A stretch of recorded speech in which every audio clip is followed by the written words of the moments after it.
Hello and welcome to I24 News Sports Daily Magazine with all the latest scores and stories from around the world. Wednesday evening, lots of action coming your way. Jonathan Regev, and these are the top stories. With 8 months to go until the World Cup, Brazil struggles with construction setbacks, demonstrations, and allegations of police brutality. After Nadal clinched the top spot in the ATP rankings but lost to Djokovic in the Beijing final, it's time to listen to the two top guns of tennis. The NBA's global tour continues. Kevin Durant puts on a show for the fans in Manchester. United's Rio Ferdinand loved every minute of it. And a press conference in Bulgaria turns violent as Levski Sofia fans from the Ultras group strip their new manager of his clothes. Hello again, and thank you for joining us. We're live from the Jaffa Port. We begin today with the trouble in Brazil, which is facing a lot of trouble ahead of the World Cup this coming summer. Lately, it seems that no major event escapes the controversy. The Winter Olympic Games in Sochi drove protests against the Russian anti-gay legislation. The 2022 World Cup in Qatar raises the disturbing issue of working conditions for the migrant workers. And in Brazil, a country that will host the World Cup and the Olympic Games in 2016, there are growing concerns over construction deadlines and a public outcry over the distribution of funds. More on Brazil's problems in Ori Baum's report. We just arrived in Brazil, and the first city we are coming to is Porto Alegre, where we have been a year ago. A lot of work has been achieved, and there is no concern about the stadium. It's really in this final phase, working on details. 8 months before the beginning of the World Cup in Brazil, FIFA Secretary General Jerome Valk is inspecting the stadiums intended to host the Games. Together with former Brazilian internationals Ronaldo and Bebeto, Valk tours the country in order to examine the stadium's readiness for the Games before the final deadline of December 31st. I mean, definitely there is still a lot of work to do. If you look at the three stadiums we have been, Sao Paulo is, after many discussions, we had a few meetings, and I think that Sao Paulo is really looking well. Manaus is on its way. There is work. Curitiba definitely has a lot of work to do. Only 2 months ago, Valk sounded optimistic, but since then there have been setbacks. Brazil's Ministry of Labor suspended construction works in Curitiba, claiming that the stadium in the city does not have the proper safety equipment for the workers and grading it as only 79% ready, one of the lowest readiness rates. A report produced after an inspection visit in September showed that there are severe risks of workers being buried and falling from high places, among other severe risks. And this week, Valk sounds very different when responding to the question about whether Brazil will be ready on time. It's good that the World Cup is in, 240 days, 250 days, 8 months, because then we will not have this kind of question anymore. I would accept this kind of question, I would say, a few months ago. We have been very clear now since we start the process of the ticket sales, so it was on the 19th of August or the 20th of August, that we were working on the 12 host cities organization in Brazil. There is no way that one city will be off the list from now. Even if all the stadiums will be ready on time for the World Cup, there are serious questions regarding the favelas, the infamous Brazilian slums. Some would have to be evacuated before the Games begin. Local residents raise allegations of police brutality, especially from one specific SWAT team, the Police Pacification Unit, which fights violence and drug trafficking in the favelas. Like most of the favelas, no one here needs the UPP. The UPP doesn't represent us. They don't guarantee our security. We don't want a ceasefire, and we don't want to be controlled. We just want to be able to come and go freely, like we've always done until now. All of this, to me, is just a facade. If someone here applauds it or says they accept the UPP, it's a lie.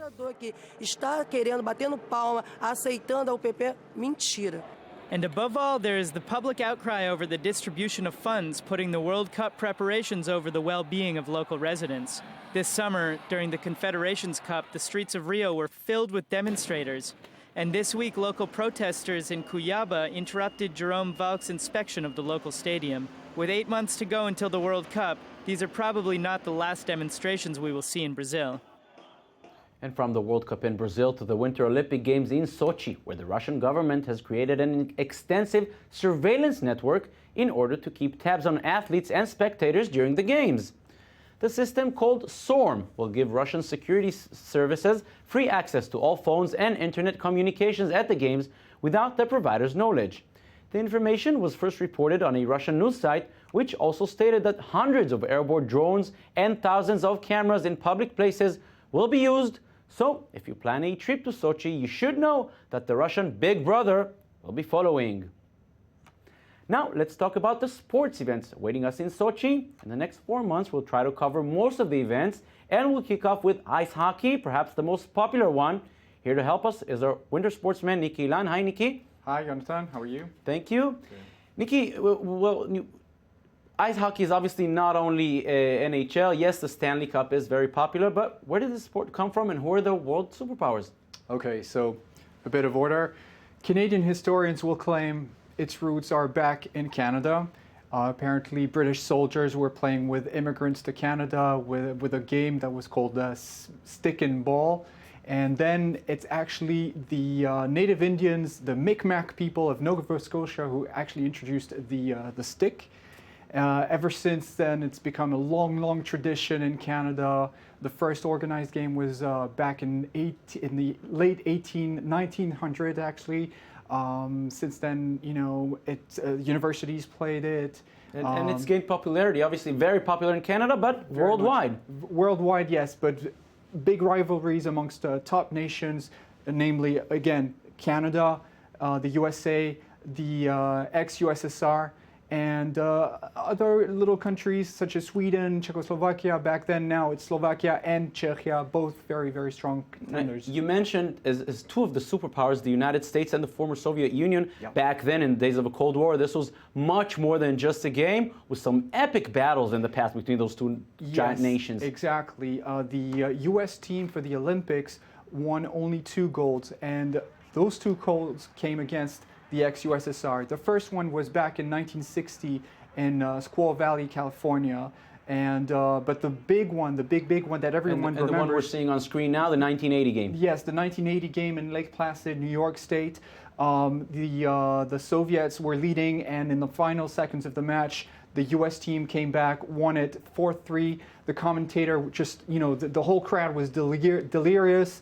They called it the Miracle on Ice. Miracle on Ice. And they referred to the first goal as being the forgotten miracle, because no one mentions the 1960 final, but they all mentioned the 1980 final. So big rivalries. Since then, also during the Cold War, we've had several key ice hockey players who defected for the U.S. in very much Hollywood fashion. And they also most of the players did is join the NHL. And something that has perhaps transformed ice hockey in the Olympics is the fact that in 1998 in the Nagano Games, NHL players could finally join the Olympic team and not only amateur players. Exactly. So similarly to basketball, like in 1992 where the Dream Team finally came to place, it brought a lot of popularity to the sport, a lot of media attraction. It became a major ticket sale for the Olympics. We're seeing the images now from Vancouver, Canada, last Fantastic. Olympics. That was huge. Huge. It was so important for the Canadians because of Vancouver,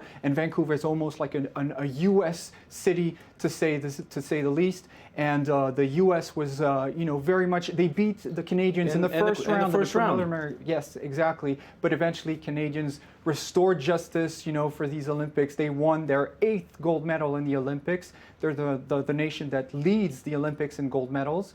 Then comes the USSR with 7 gold medals, and the US only has 2 gold medals together with Sweden. Very interesting. Yeah. Lots to look up for in the Winter Olympics in general, especially in ice hockey. Nikki Lan, thank you very much. Thank you.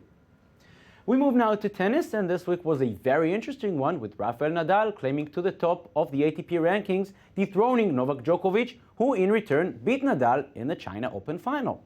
Rafa and Djoko are still in China, as both of them competed in the Shanghai Masters, and they found the time to speak about their form, their achievements, and of course, about each other. Yes, thank you very much for the number one, something that I never thought that I would have the chance to be back over there on the number one spot. But the great season that I had gave me that opportunity, and enjoying that that situation, knowing that something that at the end is just a number, but it's special to be back there, because that means that I am playing great. How important was it for your confidence to beat Nadal in that final? It was important after the last 3 matches that I lost against him, starting from semifinals of Roland Garros and the last one in US Open final. All the matches were quite close, and I knew that most of these matches I could have won, but he prevailed because he played better, and mentally I needed this trophy and this win against him in Beijing on Sunday, and I performed the best tennis probably in last few months, and at the right moment. So I got another level of confidence, and wind in the back, and hopefully I can stay on that road. Now to the preseason games in the NBA. 12 teams are touring the world, playing in different countries, and the games in England attract a lot of attention as the NBA is considering to hold regular season games in London. Last night in Manchester, the Oklahoma City Thunder played against the Philadelphia 76ers. Full house in the Manchester Arena, great atmosphere, and among the fans was Rio Ferdinand of Manchester United, who took some time off football. The Sixers looking sharp at the beginning, a great first quarter for the team from the city of brotherly love. But in the second quarter, it was time for the Kevin Durant show. Durant, a 3-time NBA leading scorer, had 21 points, 12 assists, and 8 rebounds in just 33 minutes of play, and of course some explosive dunks like this one. Durant sure looks ready for another title quest by the Thunder. The big man can also shoot like the best of them. Here's a typical three-pointer in transition, so hard to stop him. With 8 seconds to go, the Thunder opened a 4-point lead, and there was nothing Philly could do. Oklahoma City wins this one, 103-99, and let's listen to KD talk about his England experience. No doubt. I mean, it's a great atmosphere. The fans were unbelievable, and I think they deserve to have some basketball, especially regular season basketball over here. And I'm sure you'll see that in the future. You've seen teams go to London and play, and I'm sure they're going to expand it a lot because it's been so successful. So hopefully we're one of those teams that come over here and play, because I enjoyed it a lot, and but we'll see. Moving on to Bulgaria, Levski Sofia's fans are well known for their erratic and violent behavior, and yesterday they justified their reputation once again. As Levski Sofia presented its new manager, Ivailo Petev, fans from the Ultras group interrupted the presentation and confronted the defenseless Petev. The fans, we should call them hooligans, declared that Petev is not welcome in the club and then stripped him of his clothes, accusing him not being a real fan of Levski. They consider him to be closely connected to their bitter rivals, CSKA Sofia. Petev, as you can see, was shocked and scared, and after being humiliated by the hostile Ultras, left the press conference. In response to this incident, the general manager of Levski resigned from his position. Who can blame him? Despite these troubling images, Petev, who is Levski's 4th coach of the season, decided to stay with the job. The Levski Sofia fans setting a new standard. This time, it was simply awful. Moving on to something much more friendly, eco-friendly. As gas prices continue to rise and global warming becomes an ever-growing threat, car manufacturers and various engineers around the world try to find solutions. Well, students in Chile seem to be on the top of it. The country recently organized a competition called Challenge Zero, in which electric cars face each other to see who can develop the most eco-friendly means of transportation. The Andes Mountains are not the typical surroundings for car races. Yet, Chile organized a competition in which electric cars faced each other in a race called Challenge Zero to see who can develop the most eco-friendly means of transportation. What we want to do is provide new transportation alternatives, like electric and hybrid alternatives for 1 or 2 people that are accustomed to using motorcycles in the city. The participants, students in engineering studies, were challenged to travel 4 miles to a high mountain village located an hour from Santiago. The race will continue over a few days, each time in a different environment so as to provide new challenges to the pilots and the engineering teams, in the port city of Valparaiso, and finally through the streets of the capital. These types of automobiles can be applied not only to urban transportation, but could be applied to areas of agriculture, mining, and public transportation. They also could incorporate solar energy. All cars were inspected before the race to make sure that they could not be recharged during the competition. A car presented by the Catholic University, called Mechatronics, could hold a charge equivalent to 2 liters of petroleum. A gas-powered car would burn 60 to 80 liters. Electric vehicles are coming because of the high cost of gasoline. There is an increase in the presence of hybrid vehicles because of its availability to compete with other vehicles in cost of capacity. Most of the challengers competed in the Atacama Solar Challenge hosted in Chile last year. We have already participated in other races, and it's filled with adrenaline. Entertaining is a way we can apply our research. The future of motorsports is here. At least, that's what these races claim. And that's it for today. We'll see you again tomorrow. Bye-bye.